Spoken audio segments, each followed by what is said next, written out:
जय श्री राम मित्रों। हर हर महादेव।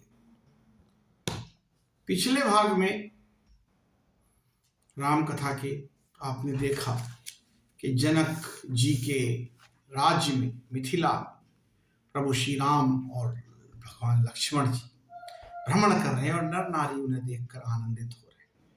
अब उस से आगे का प्रसंग जैसा राधे श्याम कथावाचक जी ने लिखा वो मैं आप तक पहुंचाने का प्रयास करता हूं।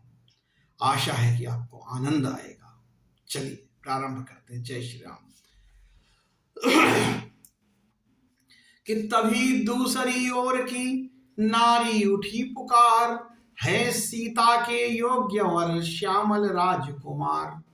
कि रचना रच जाए विधाता की, इस जोड़ी पर बलिहारी हो। ऐसे मनमोहन सोहन की दुल्हन सीता सुकुमारी हो। संबंध यहाँ हो जाने से ये यहाँ आएंगे कभी कभी, फिर तो अपने है धन्य भाग हम दर्शन पाए कभी कभी। मना नहीं थी दैव को नारी नवा कर माथ, इधर झुंड बालकों के हुए राम के साथ।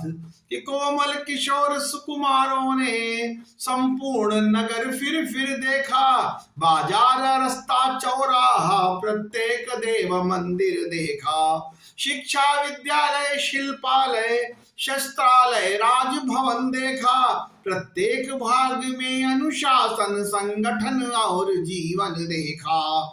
जब सिया स्वयंवर का मंडप बालक गण इन्हें दिखाते थे, तब मंद मंद मुस्का कर प्रभु लक्ष्मण को भी समझाते थे। कि करते करते भ्रमण जब होने आई शाम, गुरु के भय से शीघ्र ही लौटे लक्ष्मण राम।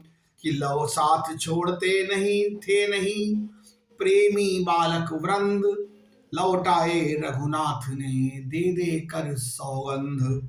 कि गुरु समीप पहुंचे जभी कहे सब समाचार, नित्य नित्य करने लगे दोनों राजकुमार। कि कुछ कथा सुनी इतिहास पढ़ा, कुछ ब्रह्म ज्ञान अध्ययन किया। जब रात पहर भर बीत गई तो गुरु ने उठकर शयन किया। उस समय दबाने लगे पांव दोनों ही राम लखन आकर, गुरु ने जब आग्रह किया अधिक तब रामचंद्र सोए जाकर। अब रामचंद्र के चरणों को दाबने लगे लक्ष्मण भैया, तब कहा राम ने बार बार सो जाओ हे लक्ष्मण भैया।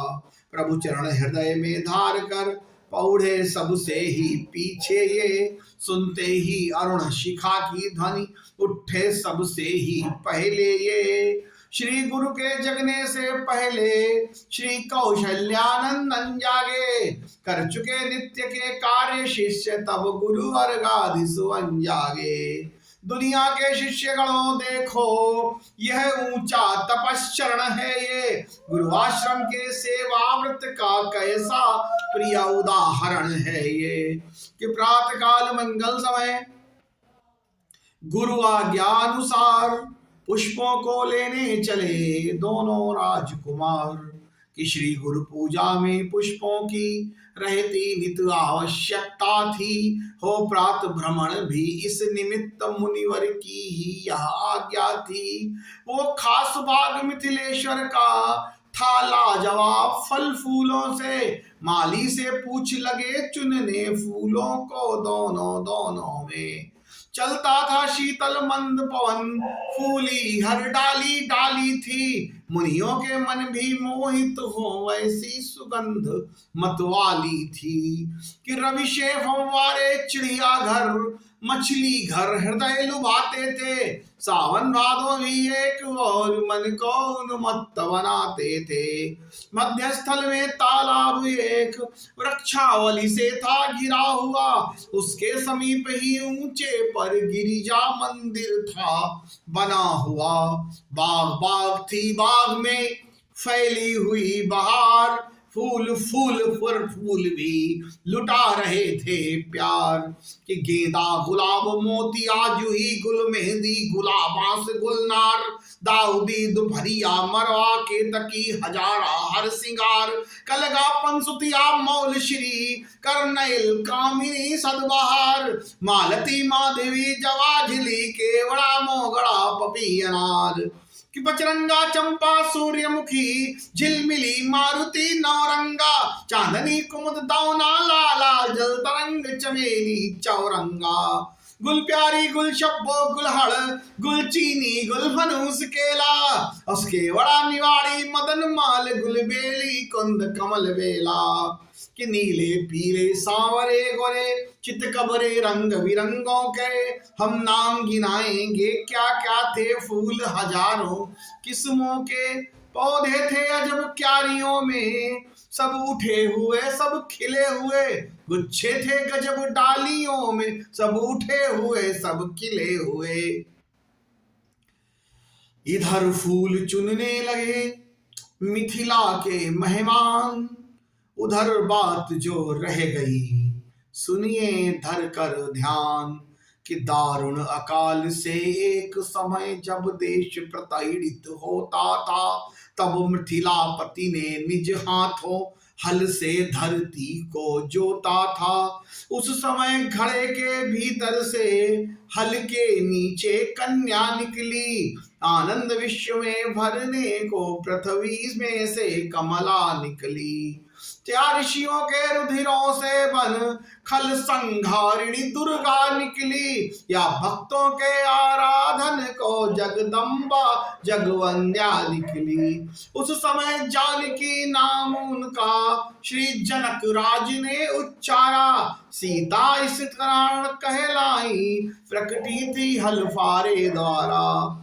ज्यों ज्यों यह बढ़ने लगा प्रताप, खेल खेल में उठा लिया एक दिन उठा लिया शिव चाप।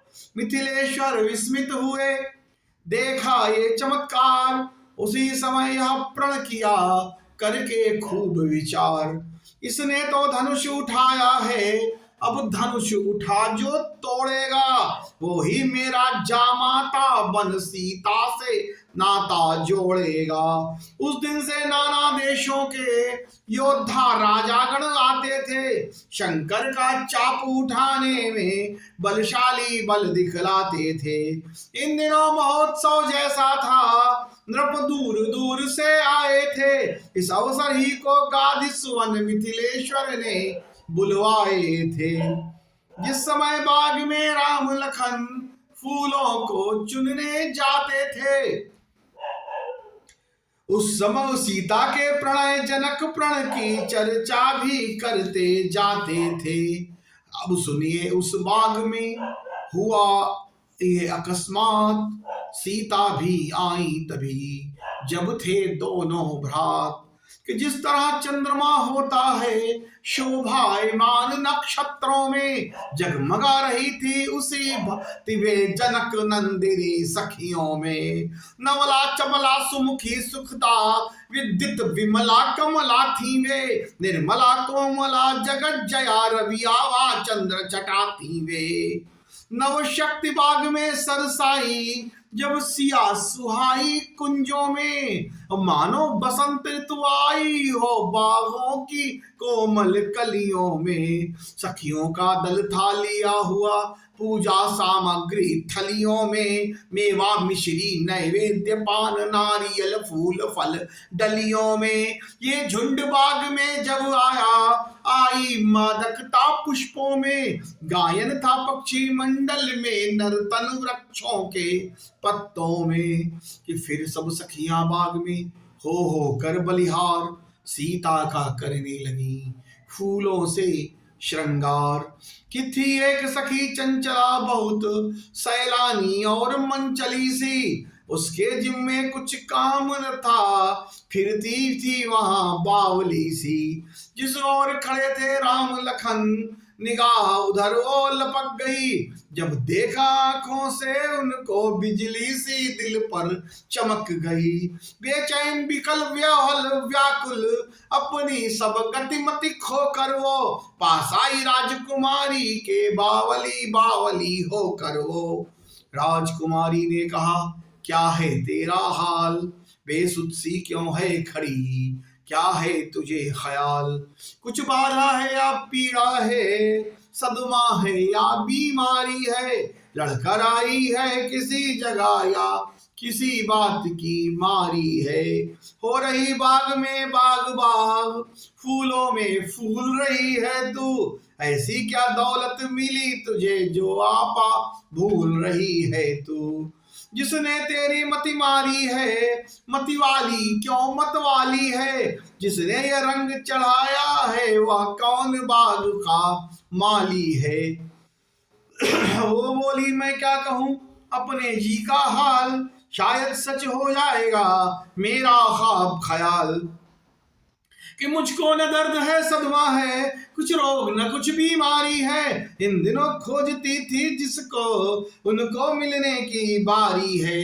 वर्षों से पानी दे देकर हमने जो सिंची डाली है, मैं जिसे देख कर आई हूँ वह उस डाली का माली है। बाटिए प्रसाद भवानी का, मनवांछित बेला आई है, इस समय सखी कंगालों ने घर बैठे दौलत पाई है। कि सीता जी कहने लगी, किंचित भ्रकुटि मरोड़, प्रकट वास्तविक बात कर, व्यर्थ भूमिका छोड़। सुन सुन कर तेरे वचनों को मुझ में उत्साह जागता है, इस रंगमंच के पर्दे में कुछ नाटक नया भासता है। मैं बारी मेरी शपथ तुझे सच्ची सच्ची बतला दे, तू चक्कर में डाल रही है क्यों है कौन मुझे दिखला दे तू। सखी हंसी कहने लगी, बिन देखे ये हाल, कहती हूँ देखी सुने सुनिए हृदय संभाल। दो राजकुमार बाग में हैं, मिल गया आज दर्शन उनका, अपनी सुध बुध खो बैठी किस तरह करूं वर्णन उनका। जो जिह्वा बतला सकती है उस जिह्वा के हैं नैन नहीं, और जिन नैनों ने देखा उनको उनके जिह्वा या बैन नहीं। जिस सांचे ने ढाला उनको वह उन्हें बनाकर टूट गया, मैंने तो जब से देखा है मेरा तो आपा छूट गया। निश्चय यह समय शकुन का है, अपना कर्तव्य चुकाऊंगी, लो आओ तुमको भी उनके दर्शन मैं अभी कराऊंगी। कि लता और सीता चली सब सखियों के साथ, नूपुर ध्वनि सुनो उस तरफ बोले श्री रघुनाथ। हे लक्ष्मण बड़ा अचंबा है, सारा उपवन झंकार उठा, आ गई सरसता कमलों में असुरों का दल गुलजार, भमरों का दल गुंजार उठा। इन सुंदर शब्दों को सुनकर भाषित होता यह भ्राता है, दुंदुभी बजाकर कामदेव दुनिया पर चढ़ता आता है।